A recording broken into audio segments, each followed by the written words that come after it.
I've never become a judge, of film festivals. So it's like I'm honored, but at the same time, I feel like kind of old because in Japan or America, usually the film festival judge or someone like really old, kind of 40s to 50s, and unless you're like a famous actor and actress. I think in general, the technologically it's like really like more advanced than like other countries. I think even like in Japan or America, I think the average wise, like I was very impressed, how they were able to pull this off in a beautiful picture and story, but. I think the sound was the weakest point, that it's very hard to do it in 48 hours. And also, I think it's hard to get the crew members, who wants to do sound in this kind of content. So I think young filmmakers especially have to learn more about the sound design, the importance of the sound design.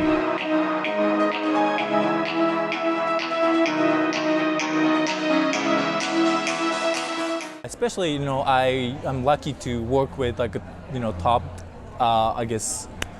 best crew members in Vietnam, and the equipment is fantastic too.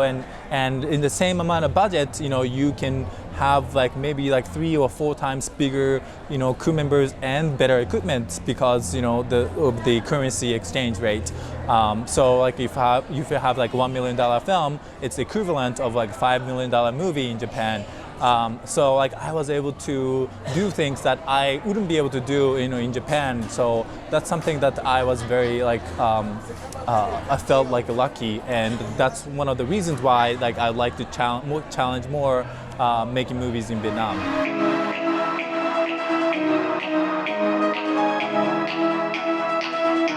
The Vietnamese market wanted, comedy movies, but I think for the recent years in the Vietnamese market, there are different kind of movies from like serious drama to like a serious action film like Hyphen and becoming one of the biggest hits. And I love to challenge more serious, thriller or like action kind of films. So.